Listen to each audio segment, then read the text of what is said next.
الله الرحمن الرحيم الحمد لله رب العالمين والصلاة والسلام على سيد المرسلين محمد وعلى آله وأصحابه ومن تبعهم بإحسان إلى يوم الدين وبعد مشاهدين السلام علیکم ورحمۃ اللہ وبرکاتہ باب وعلی الوارث مثل ذلك اللہ کے اس فرمان کا بیان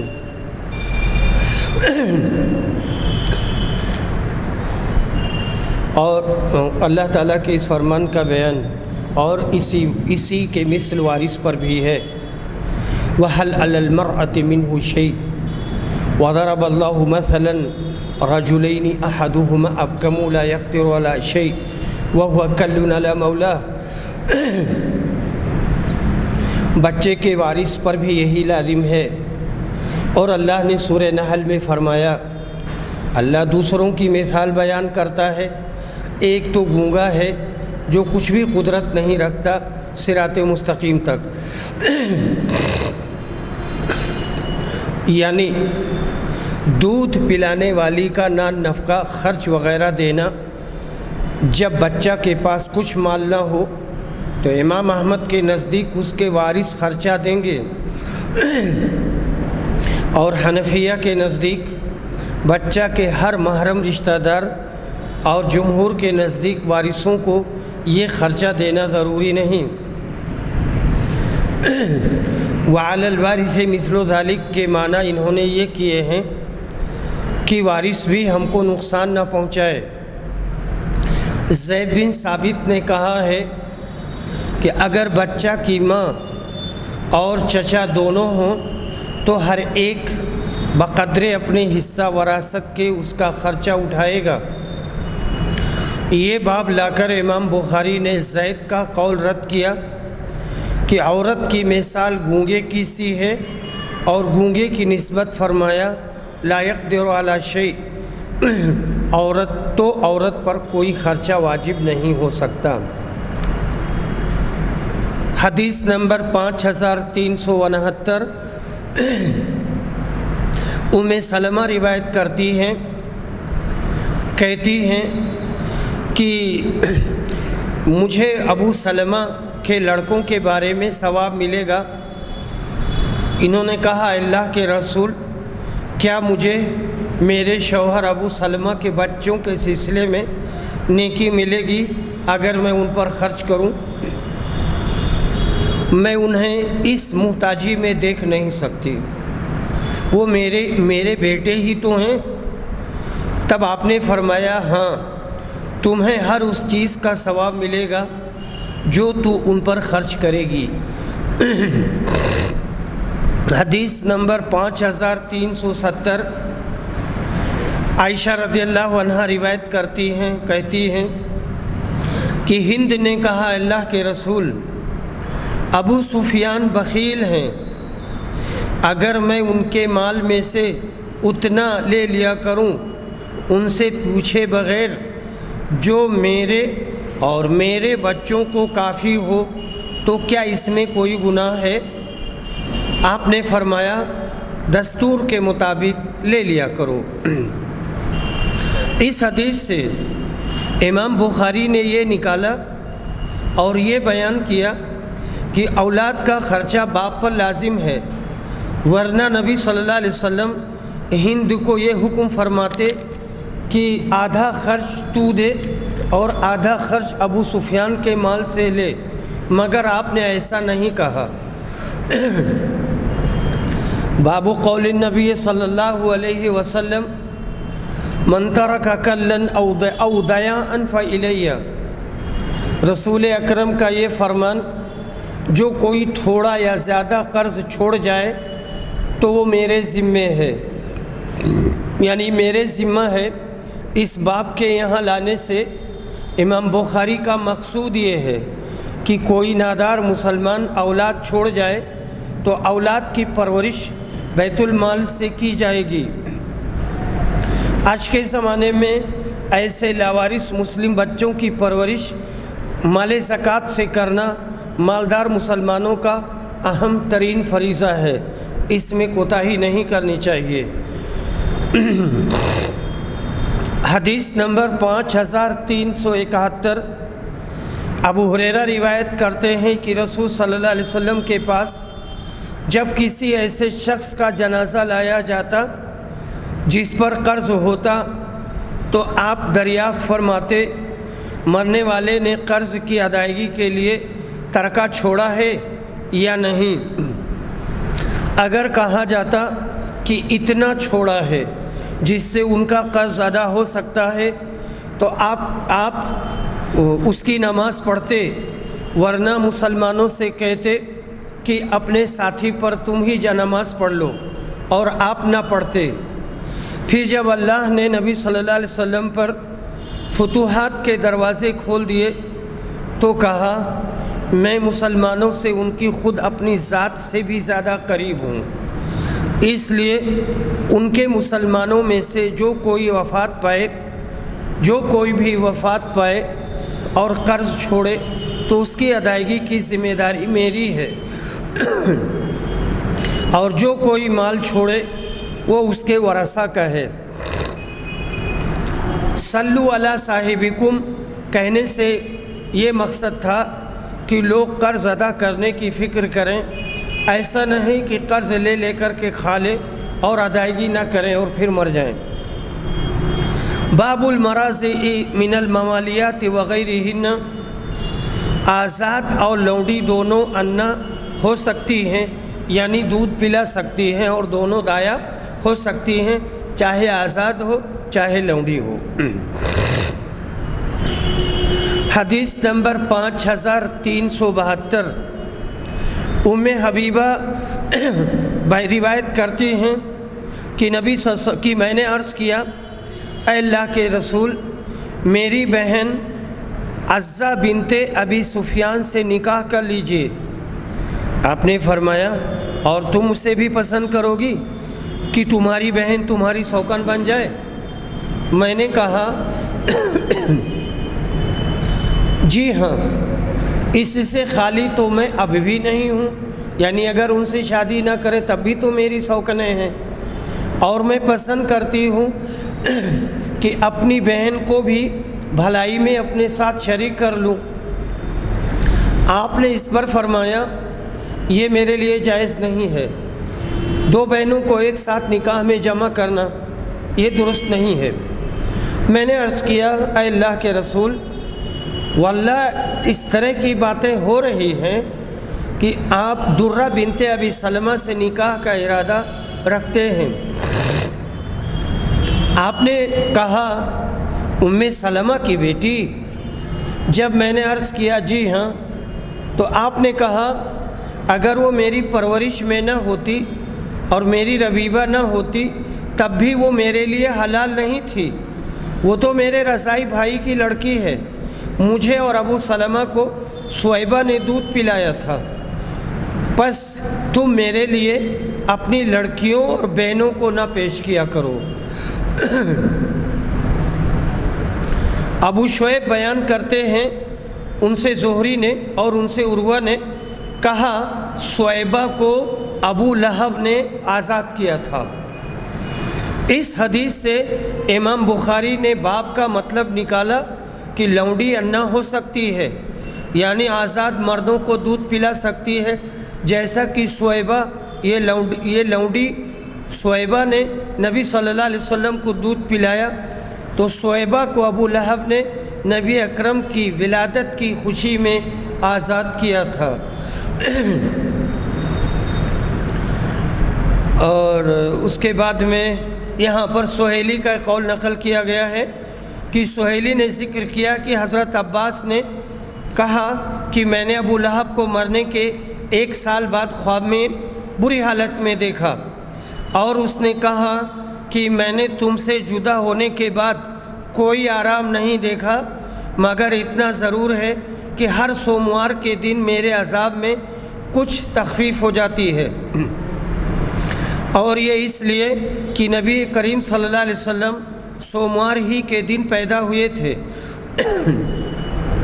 اور ابو لہب کی لونڈی سویبہ نے ابو لہب کو آپ کی پیدائش کی خوشخبری سنائی تھی، جسے سن کر خوشی میں ابو لہب نے اسے آزاد کر دیا تھا۔ یہی ابو لہب ہے جو بعد میں ضد اور ہٹ دھرمی میں اتنا سخت ہو گیا کہ اس کے متعلق قرآن میں سورہ تبت یدا ابی لہب نازل ہوئی۔ معلوم ہوا کہ ضد اور ہٹ دھرمی کی بنا پر کسی طرح حدیث کا انکار کرنا بہت ہی بری حرکت ہے، جیسا کہ آج کل اکثر عوام کا حال ہے کہ بہت سی اسلامی باتوں اور رسول کریم کی سنتوں کو حق کو ثابت جانتے ہوئے بھی ان کا انکار کیے جاتے ہیں۔ اللہ تعالیٰ لوگوں کو سمجھ دے اور انہیں ہٹ دھرمی سے بچائے، آمین۔ اور ابو لہب نے جو لونڈی کو آزاد کیا تھا تو اس آزادی کی وجہ سے کوئی دلیل نہ پکڑے کہ نبی صلی اللہ علیہ وسلم کا میلاد کر سکتے ہیں۔ میلاد اسی وقت کر سکتے ہیں جب رسول صلی اللہ علیہ وسلم نے حکم دیا ہوتا، خود کیا ہوتا، صحابہ کو حکم دیے ہوتے اور صحابہ نے اسے کیا ہوتا۔ یہ قطعاً صحیح نہیں ہے اور کسی بھی شکل میں درست نہیں ہے، کیونکہ ابو لہب اسلام نہیں لائے۔ اس لیے جس نے بھی خواب دیکھا، دیکھنے والا جن کے بارے میں دیکھا گیا اور خواب، یہ کسی کی کوئی حیثیت نہیں ہے، اس کا کوئی شرعی مقام نہیں ہے۔ اس کے بعد میں اب ہماری نئی کتاب شروع ہوتی ہے اور وہ ہے کتاب الاطعمہ۔ بسم اللہ الرحمن الرحیم۔ کتاب الاطعمہ، کھانے کے آداب و اقسام کا بیان۔ کھانے کے آداب اور اقسام کے بیان میں یہ باب ہے، اور اطعمہ طعام کی جمع ہے۔ طعام ہر کھانے کو کہتے ہیں اور کبھی خاص گیہوں کو بھی کہتے ہیں۔ لفظ طعمہ بالفتح مزہ اور ذائقہ اور تومہ بالضم طعام کو کہا جاتا ہے۔ حلال حرام کھانوں کا بیان اور کھانے کے آداب، ان کا بھی مسلمانوں کے لیے معلوم کرنا ضروری ہے۔ اسی لیے یہ ایک مستقل کتاب لکھی گئی ہے اور سارے مسائل کو بیان کیا گیا ہے۔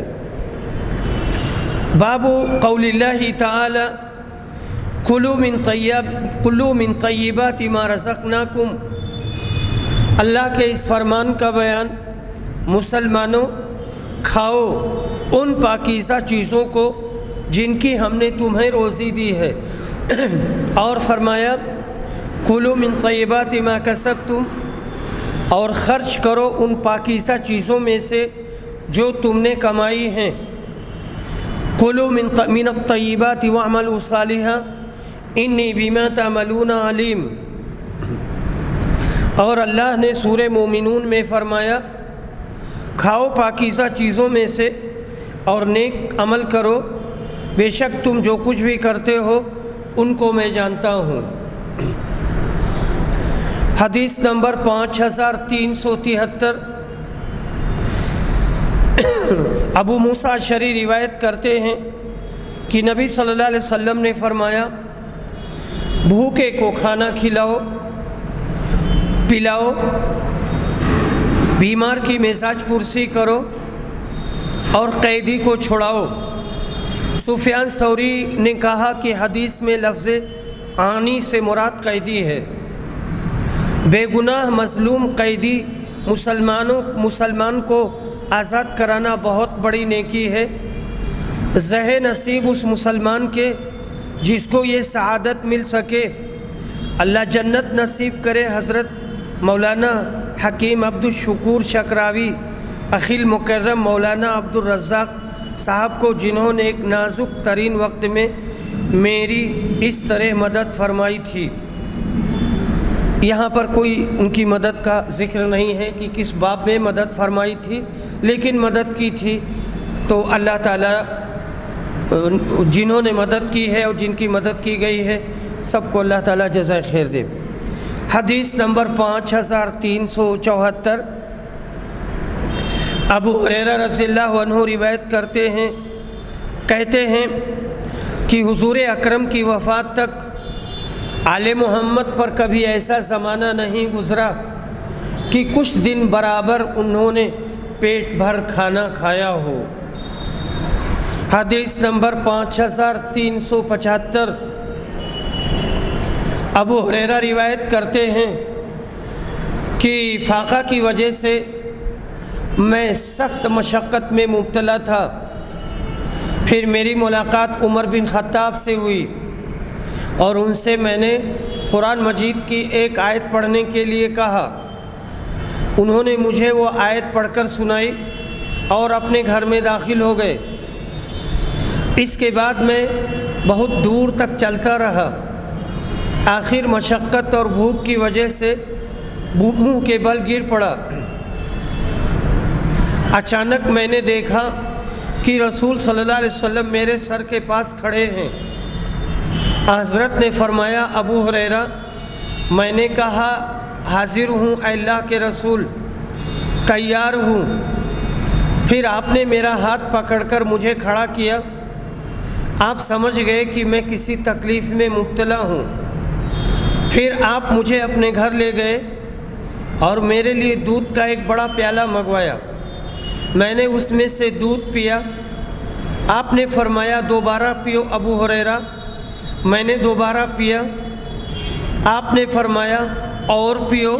میں نے اور پیا، یہاں تک کہ میرا پیٹ بھی پیالہ کی طرح بھرپور ہو گیا۔ ابو ہریرہ نے بیان کیا اور کہا کہ اے عمر، اللہ تعالیٰ نے اسے اس ذات کے ذریعہ پورا کرا دیا جو آپ سے زیادہ مستحق تھی۔ اللہ کی قسم، میں نے تم سے آیت پوچھی تھی، حالانکہ میں اسے تم سے بھی زیادہ بہتر طریقہ پر پڑھ سکتا تھا۔ عمر نے کہا، اللہ کی قسم، اگر میں نے تم کو اپنے گھر میں داخل کر لیا ہوتا اور تم کو کھانا کھلا دیتا تو لال لال عمدہ اونٹ ملنے سے بھی زیادہ مجھے خوشی ہوتی، مگر افسوس ہے کہ میں اس وقت تمہارا مطلب نہیں سمجھا اور میں نے بھی کچھ نہیں کیا اور تم نے بھی کچھ نہیں کیا۔ میں یہی سمجھا کہ تم ایک آیت بھول گئے ہو، اس کو مجھ سے پوچھنا چاہتے ہو۔ اس حدیث سے یہ نکلا کہ پیٹ بھر کھانا پینا درست ہے، کیونکہ ابو ہریرہ نے پیٹ بھر کر دودھ پیا۔ حدیث کی گہرائی میں جا کر مطلب نکالنا غایت کمال تھا جو اللہ تعالیٰ نے امام بخاری کو عطا فرمایا۔ اللہ تعالیٰ ان چمگادڑوں پر رحم کرے جو آفتاب عالم تاب کو نہ دیکھ سکنے کی وجہ سے اس کے وجود ہی کو تسلیم کرنے سے قاصر ہیں۔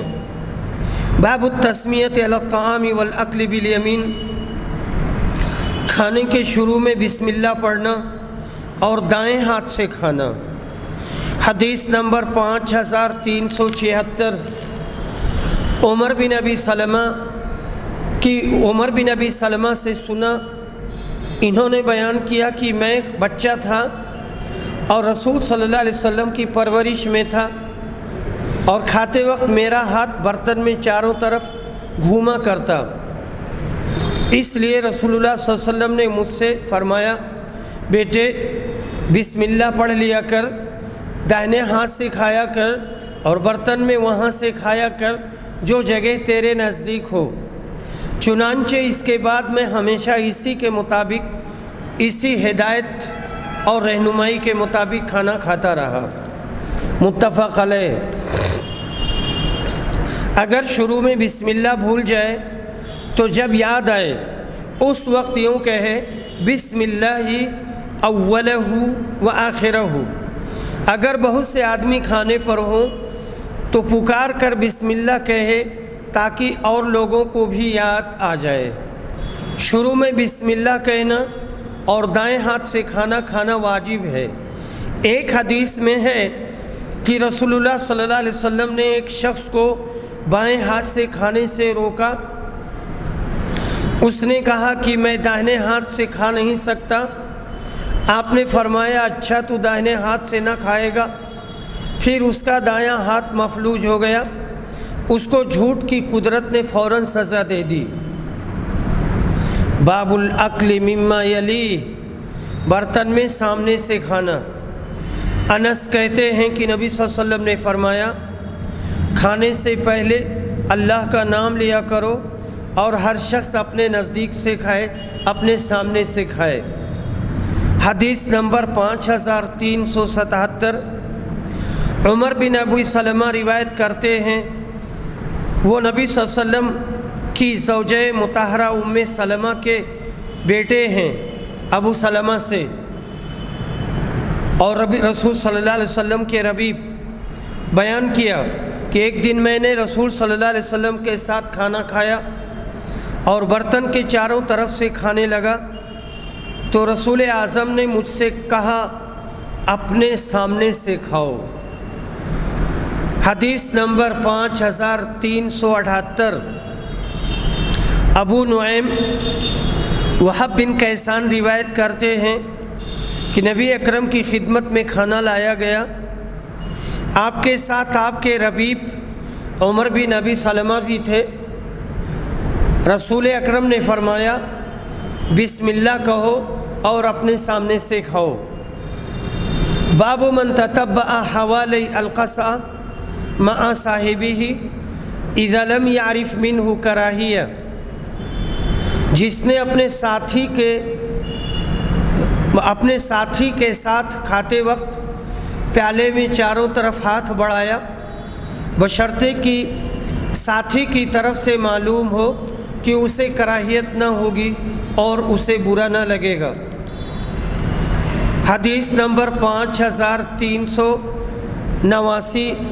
بات 5379۔ انس بن مالک روایت کرتے ہیں، کہتے ہیں کہ ایک درزی نے رسول اللہ صلی اللہ علیہ وسلم کی کھانے کی دعوت کی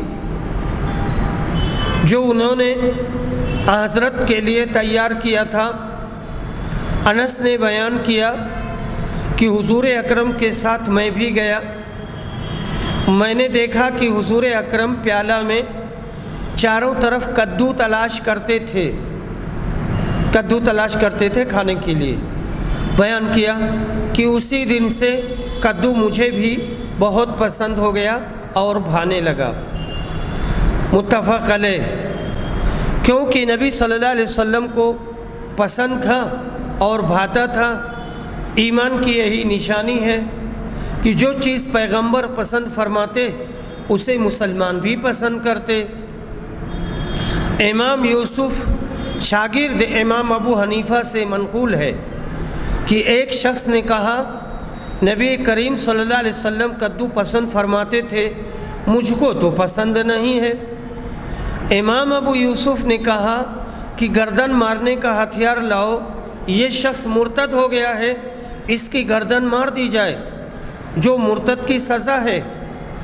یہاں سے مقلدوں کو سبق لینا چاہیے کہ ان کے امام ابو یوسف نے کھانے پینے کی سنتوں میں بھی ایسا کلمہ کہنا باعث کفر قرار دیا، تو عبادت کی سنتوں میں جیسے آمین بالجہر، رفع الیدین وغیرہ سنن نبوی ہیں، اگر ان کے بارے میں کوئی شخص ایسا کلمہ کہے اور ان سنتوں کی تحقیر کرے تو وہ کس قدر گنہگار ہوگا اور شرعی اسٹیٹ میں اس کی سزا کیا ہو سکتی ہے۔ یاد رکھنا چاہیے کہ رسول کریم صلی اللہ علیہ وسلم کی ایک چھوٹی سی سنت کی بھی تحقیر کرنا کفر ہے۔ پھر ان نام نہاد علماء پر کس قدر افسوس ہے جنہوں نے عوام مسلمانوں کو ورغلانے کے لیے سنت نبویہ پر عمل کرنے والوں کو برے برے القاب سے ملقب کر دیا ہے۔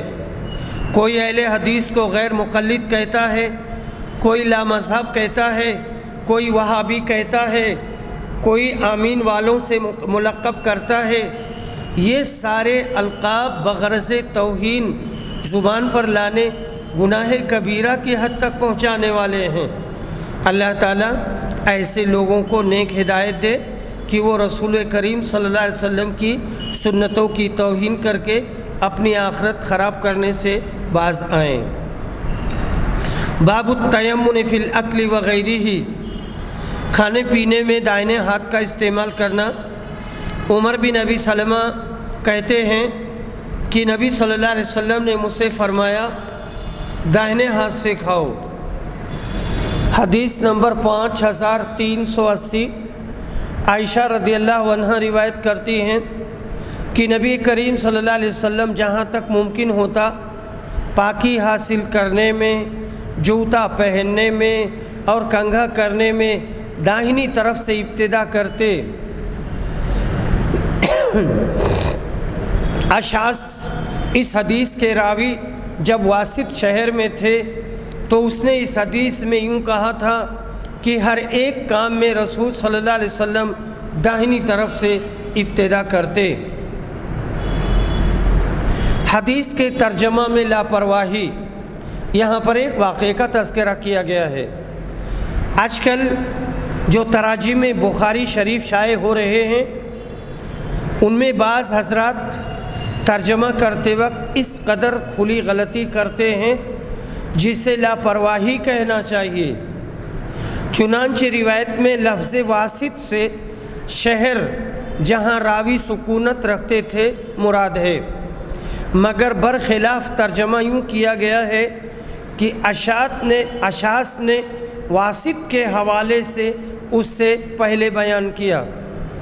دیکھو تفہیم البخاری پارہ نمبر 22 صفحہ نمبر 85۔ گویا مترجم صاحب کے نزدیک واسط کسی راوی کا نام ہے، حالانکہ یہاں شہر واسط مراد ہے جو بصرہ کے قریب ایک بستی ہے۔ باب من اکل حتی شبع، پیٹ بھر کھانا کھانا درست ہے۔ حدیث نمبر 5381۔ انس بن مالک کہتے ہیں کہ ابو طلحہ نے اپنی بیوی ام سلیم سے کہا کہ میں نے رسول صلی اللہ علیہ وسلم کی آواز میں ضعف و نقاہت محسوس کی ہے، اور معلوم ہوتا ہے کہ آپ فاقہ سے ہیں، کیا تمہارے پاس کوئی چیز ہے؟ چنانچہ انہوں نے جو کی چند روٹیاں نکالی، پھر اپنا دوپٹہ نکالا اور اس کے ایک حصہ میں روٹیوں کو لپیٹ کر میرے کپڑے کے نیچے چھپا دیا، یعنی انس کے، اور ایک حصہ مجھے چادر کی طرف اڑا دیا۔ پھر مجھے رسول صلی اللہ علیہ وسلم کی خدمت میں بھیجا۔ بیان کیا کہ جب میں نبی صلی اللہ علیہ وسلم کے پاس حاضر ہوا تو آپ کو مسجد میں پایا اور آپ کے ساتھ صحابہ تھے۔ میں ان سب حضرات کے سامنے جا کر کھڑا ہو گیا۔ رسول صلی اللہ علیہ وسلم نے پوچھا تمہیں ابو طلحہ نے بھیجا ہوگا؟ میں نے کہا جی ہاں۔ آپ نے پوچھا کھانے کے ساتھ؟ میں نے کہا جی ہاں۔ اس کے بعد نبی صلی اللہ علیہ وسلم نے اپنے صحابہ سے کہا کھڑے ہو جاؤ۔ چنانچہ آپ روانہ ہوئے، میں سب کے آگے آگے چلتا رہا۔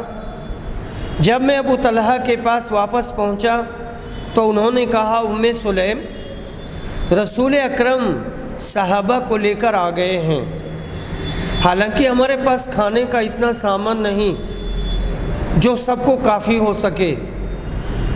ام سلیم اس پر بولی کہ اللہ اور اس کے رسول خوب جانتے ہیں۔ بیان کیا کہ پھر ابو طلحہ استقبال کے لیے نکلے اور رسول صلی اللہ علیہ وسلم سے ملاقات کی۔ اس کے بعد ابو طلحہ اور حضور اکرم گھر کی طرف متوجہ ہوئے اور گھر میں داخل ہو گئے۔ رسول اللہ صلی اللہ علیہ وسلم نے فرمایا ام سلیم جو کچھ تمہارے پاس ہے وہ لاؤ۔ ام سلیم روٹی لائیں، حضرت نے حکم دیا اور اس کا چورا کر لیا گیا۔ ام سلیم نے اپنے گھی کے ڈبہ میں سے گھی نچوڑ کر اس کا ملیدہ بنا لیا۔ پھر رسول اللہ صلی اللہ علیہ وسلم نے دعا کی جو کچھ اللہ تعالیٰ نے آپ سے دعا کرانی چاہیے۔ اس کے بعد کہا اب 10 آدمی کو کھانے کے لیے بلا لو۔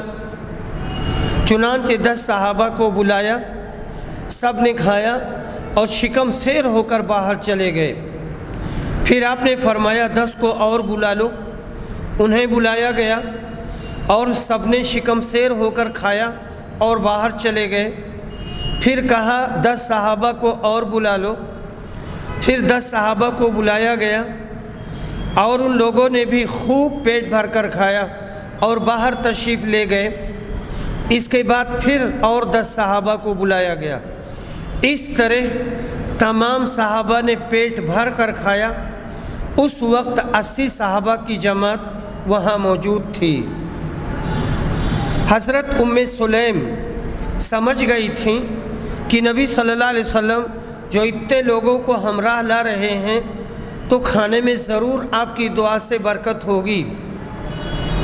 جب نبی اکرم گھر پر تشریف لائے تو حضرت ابو طلحہ نے چپکے سے کہا، اے اللہ کے رسول، گھر میں اتنے آدمیوں کے کھانے کا انتظام نہیں ہے۔ آپ نے فرمایا کہ چلو اندر گھر میں چلو، اللہ برکت کرے گا۔ چنانچہ یہی ہوا۔ امام بخاری اس حدیث کو یہاں اس لیے لائے کہ اس میں سب کا شکم سیر ہو کر کھانا مذکور ہے۔ حدیث نمبر 5382۔ عبد الرحمن بن ابو بکر روایت کرتے ہیں کہ ہم 130 آدمی نبی صلی اللہ علیہ وسلم کے ساتھ تھے۔ آپ نے دریافت فرمایا تم میں سے کسی کے پاس کھانا ہے؟ ایک صاحب نے اپنے پاس سے 1 سا کے قریب آٹا نکالا، اسے گوندھ لیا گیا۔ پھر ایک مشرک لمبا تڑنگا اپنی بکریاں ہانکتا ہوا ادھر آ گیا۔ آپ نے اس سے دریافت کیا یہ بیچنے کی ہیں یا عطیہ ہے؟ یا نبی صلی اللہ علیہ وسلم نے ایسے کہا یا ہبہ ہے؟ اس نے کہا نہیں بلکہ بیچنے کی ہیں۔ چنانچہ آپ نے اس سے 1 بکری خریدی، پھر وہ ذبح کی گئی اور آپ نے اس کی کلیجی بھونے جانے کا حکم دیا۔ اور اللہ کی قسم 130 لوگوں کی جماعت میں کوئی شخص ایسا نہیں رہا جسے نبی صلی اللہ علیہ وسلم نے بکری کی کلیجی کا ایک ٹکڑا کاٹ کر نہ دیا ہو، مگر وہ موجود تھا تو وہیں دے دیا، اور اگر موجود نہیں تھا تو اس کا حصہ محفوظ رکھا۔ پھر اس بکری کے گوشت کو پکا کر 2 بڑے کنڈوں میں رکھا اور ہم سب نے ان میں سے پیٹ بھر کر کھایا۔ پھر بھی دونوں کنڈوں میں کھانا بچ گیا تو میں نے اسے اونٹ پر لاد لیا، یا عبد الرحمن نے اسی کے مثل کوئی کلمہ کہا۔ حدیث نمبر 5383۔ عائشہ رضی اللہ عنہا روایت کرتی ہیں کہ نبی صلی اللہ علیہ وسلم کی وفات ہوئی، ان دنوں ہم پانی اور کھجور سے سیر ہو جانے لگے تھے۔ مطلب یہ ہے کہ شروع زمانہ میں تو غذا کی ایسی قلت تھی کہ کھجور بھی پیٹ بھر کر نہ ملتی۔ پھر اللہ تعالیٰ نے خیبر فتح کرا دیا اور نبی صلی اللہ علیہ وسلم کی وفات اس وقت ہوئی کہ ہم کو کھجور بافراد پیٹ بھر کر ملنے لگی تھی۔ باب لیس علی الاعمی حرج ولا علی الاعرج حرج۔ اللہ کے اس فرمان کا بیان، اندھے پر کوئی حرج نہیں اور نہ لنگڑے پر کوئی حرج ہے اور نہ مریض پر کوئی حرج۔ حدیث نمبر 5384۔ سوید بن نعمان روایت کرتے ہیں کہ ہم رسول صلی اللہ علیہ وسلم کے ساتھ خیبر کی طرف نکلے سن 7 ہجری میں۔ جب ہم مقام صحابہ پر پہنچے، یحییٰ نے بیان کیا کہ صحابہ خیبر سے 2 پہر کی راہ پر ہے، 2 پہر کی راہ پر ہے۔ تو اس وقت رسول صلی اللہ علیہ وسلم نے کھانا طلب فرمایا، لیکن ستو کے علاوہ اور کوئی چیز نہیں لائی گئی۔ پھر ہم نے اس کو سوکھا پھانک لیا۔ پھر رسول صلی اللہ علیہ وسلم نے پانی طلب فرمایا، اور کلی کی، ہم نے بھی کلی کی۔ اس کے بعد آپ نے ہمیں مغرب کی نماز پڑھائی اور وضو نہیں کیا مغرب کے لیے، کیونکہ پہلے سے باوضو تھے۔ سفیان نے بیان کیا، میں نے یحییٰ سے اس حدیث میں یوں سنا کہ آپ نے نہ تو ستو کھاتے وقت وضو کیا اور نہ ستو کھانے سے فارغ ہو کر۔ باب الخبز المرقق والاکل علی الخوان والسفرہ، میدہ کی باریک چپاتیاں کھانا اور خیوان اور دسترخوان پر کھانا۔ قتادہ روایت کرتے ہیں کہ ہم انس بن مالک کی خدمت میں بیٹھے ہوئے تھے، اس وقت ان کا روٹی پکانے والا خادم بھی موجود تھا۔ انہوں نے کہا کہ نبی صلی اللہ علیہ وسلم نے کبھی چپاتی نہیں کھائی، میدہ کی روٹی، اور نہ ساری پختہ بکری، یہاں تک کہ آپ اللہ سے جا ملے، یعنی پوری بکری جس کا بال اتار کر کے اور پھر اسے بھونا گیا ہو اور بھون کر کے سب کھائے ہوں، اس طرح سے آپ نے کبھی نہیں کھایا۔ حدیث میں لفظ شاتم مسموطہ ہے، وہ بکری جس کے بال گرم پانی سے دور کیے جائیں پھر چمڑے سمیت بھون لی جائے۔ یہ چھوٹے بچے کے ساتھ کرتے ہیں چونکہ اس کا گوشت نرم ہوتا ہے، یہ دنیا دار مغرور لوگوں کا فعل ہے۔ حدیث نمبر 5386، انس بن مالک انصاری روایت کرتے ہیں کہ میں نہیں جانتا کہ نبی صلی اللہ علیہ وسلم نے کبھی تشتری رکھ کر ایک وقت مختلف قسم کا کھانا کھایا ہو، اور نہ کبھی آپ نے پتلی روٹیاں کھائیں، چپاتیاں، اور نہ کبھی آپ نے میز پر کھایا۔ قتادہ سے پوچھا گیا کہ پھر کس چیز پر آپ کھاتے تھے؟ کہا کہ آپ سفرہ پر کھانا کھایا کرتے تھے، یعنی عام دسترخوان پر۔ حدیث نمبر 5387، انس بن مالک انصاری روایت کرتے ہیں کہ نبی صلی اللہ علیہ وسلم نے حضرت صفیہ سے نکاح کے بعد ان کے ساتھ راستے میں قیام کیا اور میں نے مسلمانوں کو آپ کے ولیمہ کی دعوت دی۔ حضرت نے دسترخوان بچھانے کا حکم فرمایا اور بچھایا گیا، پھر آپ نے اس پر کھجور، پنیر اور گھی ڈال دیا، اور عمرو بن ابی عمرو نے کہا ان سے حضرت انس نے کہ حضور اکرم نے حضرت صفیہ کے ساتھ صحبت کی، پھر ایک چمڑے کے دسترخوان پر کھجور، گھی اور پنیر ملا کر بنا ہوا حلوہ رکھا۔ حدیث نمبر 5388، وہب بن کیسان روایت کرتے ہیں کہ اہل شام یعنی حجاج بن یوسف کے فوجی شام کے لوگ عبداللہ بن زبیر کو آر دلانے کے لیے کہنے لگے، یبن ذات النطاقین، اے دو کمر بند والی کے بیٹے، اور ان کی والدہ اسما نے کہا، اے بیٹے یہ تمہیں دو کمر بند والی کی آر دلاتے ہیں، تمہیں معلوم ہے وہ کمر بند کیا تھے؟ وہ میرا کمر بند تھا جس کے میں نے 2 ٹکڑے کر دیے تھے، اور ایک ٹکڑے سے نبی صلی اللہ علیہ وسلم کے برتن کا منہ باندھا تھا اور دوسرے سے دسترخوان بنایا، اس میں توشہ لپیٹا۔ وہب نے بیان کیا کہ پھر جب عبداللہ بن زبیر کو اہل شام 2 کمر بند والی کی آر دلاتے تھے تو وہ کہتے، ہاں اللہ کی قسم یہ بے شک سچ ہے، اور وہ یہ مصرع پڑھتے، تل کا شکات ظاہر ان کا آروہا، یہ تو ویسا تانا ہے جس میں کچھ عیب نہیں ہے۔ یہ ابو ذؤیب شاعر کے قصیدے کا مصرع ہے، اس کا پہلا مصرع یہ ہے، وَعَيَّرَنِ الْوَاشُونَ أَنِّي أُحِبُّهَا، امام بخاری نے یہ حدیث لا کر ثابت کیا کہ دسترخوان کپڑے کا بھی ہو سکتا ہے۔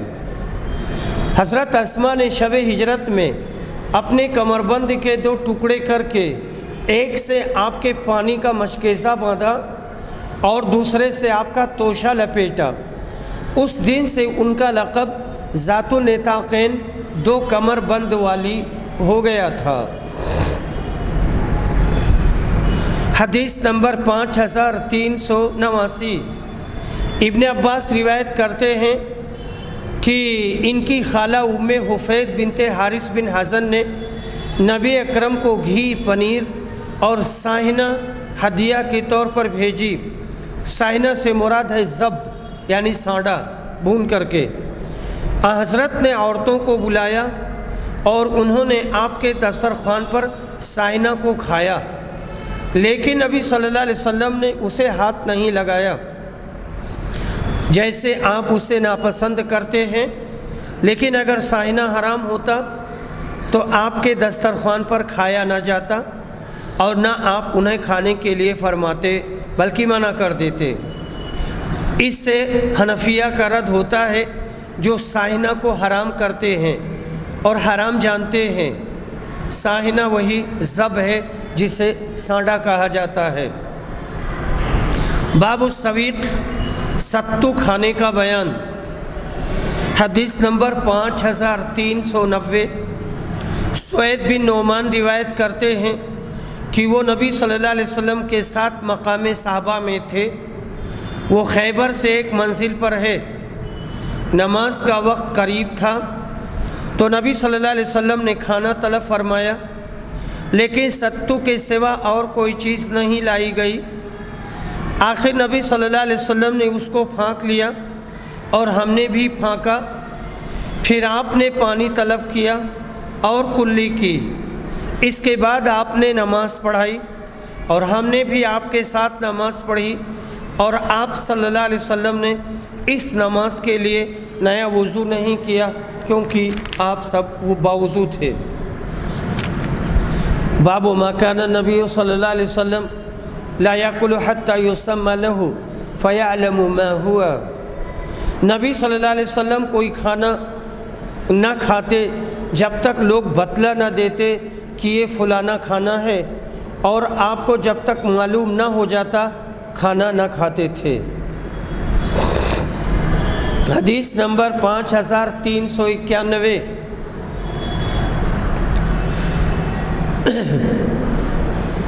یہاں پر جو روایت ہے وہ امام بخاری کہتے ہیں کہ محمد بن مقاتل ابو الحسن نے، اور پھر ان کو عبداللہ بن یعلا نے خبر دی، ان کو یونس نے، ان سے زہری نے، کہتے ہیں مجھے ابو امامہ بن سہل نے خبر دی، ان کو ابن عباس نے خبر دی، اور انہیں خالد بن ولید نے، جو سیف اللہ کے لقب سے مشہور ہیں، اللہ کی تلوار، کہ وہ رسول صلی اللہ علیہ وسلم کے ساتھ ام المومنین حضرت میمونہ کے گھر میں داخل ہوئے۔ ام المومنین ان کی اور ابن عباس کی خالہ ہیں۔ ان کے یہاں بھنا ہوا سائنہ موجود تھا جو ان کی بہن حفیدہ بنت حارث نجد سے لائی تھیں۔ انہوں نے وہ بھنا ہوا سائنہ حضور اکرم کی خدمت میں پیش کیا۔ ایسا بہت کم ہوتا تھا کہ حضور اکرم کسی کھانے کے لیے اس وقت تک ہاتھ بڑھائیں جب تک آپ کو اس کے متعلق بتا نہ دیا جائے کہ یہ فلانا کھانا ہے، لیکن اس دن آپ نے بھنے ہوئے سائنے کے گوشت کی طرف ہاتھ بڑھایا۔ اتنے میں وہاں موجود عورتوں میں سے ایک عورت نے کہا کہ رسول اللہ صلی اللہ علیہ وسلم کو بتا کیوں نہیں دیتی کہ اس وقت آپ کے سامنے جو تم نے پیش کیا ہے وہ سائنہ ہے۔ اے اللہ کے رسول، یہ سن کر آپ نے اپنا ہاتھ سائنہ سے ہٹا لیا۔ حضرت خالد بن ولید بولے، اے اللہ کے رسول، کیا سائنہ حرام ہے؟ آپ نے فرمایا نہیں، لیکن یہ میرے ملک میں نہیں پایا جاتا۔ پھر میں نے اسے اپنی طرف کھینچ لیا اور کھایا۔ اس وقت رسول اللہ صلی اللہ علیہ وسلم مجھے دیکھ رہے تھے۔ متفق علیہ۔ اس سے صاف سائنہ کی حلت نکلتی ہے یعنی سانڈا کی حلت پوری طرح سے ہے، اور یہ زب جو ہے وہ سانڈا ہے، اور گوہ وہ دوسرا ہے، اس کو عربی میں ورل کہتے ہیں، اور گوہ کے کھانے کی حلت ہے، یعنی اسے کھا سکتے ہیں، حرمت کی کوئی بھی صریح دلیل نہیں ہے، لیکن سانڈا کو بھی اور ورل جو ہے گوہ اس کو بھی ذبح کر کے کھایا جائے گا۔ قسطلانی نے کہا ائمہ اربعہ اس کی حلت کے قائل ہیں، اور امام طحاوی جو حنفی ہیں اس کی حلت کو ترجیح دی ہے، مگر متأخرین حنفیہ جیسے صاحب ہدایہ نے اس کو مکروہ لکھا ہے، اور ابو داؤد کی حدیث سے دلیل لی ہے کہ نبی صلی اللہ علیہ وسلم نے ذب کھانے سے منع فرمایا، مگر یہ حدیث ضعیف ہے جو صحیح حدیث کے مقابلہ پر قابل استدلال نہیں ہے۔ بیان میں حضرت خالد کی والدہ لبابہ صغرا تھیں اور حضرت ابن عباس کی والدہ لبابہ کبریٰ تھیں، یہ دونوں حارث کی بیٹیاں ہیں اور حضرت میمونہ کی بہنیں ہیں۔ باب طعام الواحد یکفی الاثنین، ایک آدمی کا پورا کھانا دو کے لیے کافی ہو سکتا ہے۔ حدیث نمبر 5392، ابو ہریرہ روایت کرتے ہیں، کہتے ہیں کہ رسول صلی اللہ علیہ وسلم نے فرمایا 2 آدمیوں کا کھانا 3 کے لیے کافی ہے، اور 3 کا کھانا 4 کے لیے کافی ہے، متفق علیہ، یعنی 2 کے کھانے پر 3 آدمی اور 3 کے کھانے پر 4 آدمی قناعت کر سکتے ہیں۔ بظاہر حدیث ترجمہ باب کے مطابق نہیں ہے، مگر امام بخاری نے اپنی عادت کے موافق حدیث کے دوسرے طریق کی طرف اشارہ کیا ہے جسے امام مسلم نے روایت کیا ہے، اس میں صاف یوں ہے کہ ایک آدمی کا کھانا 2 کو کفایت کرتا ہے۔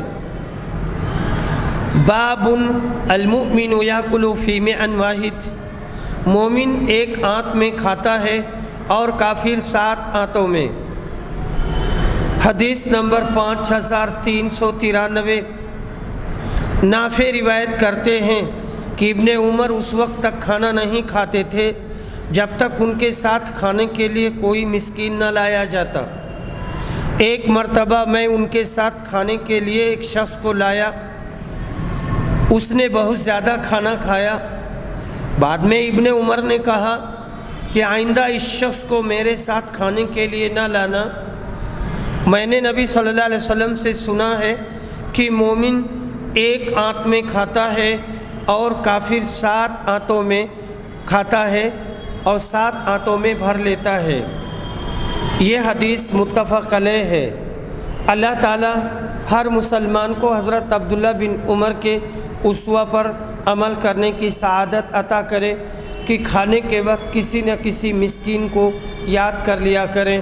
وآخر دعوانا الحمد للہ رب العالمین۔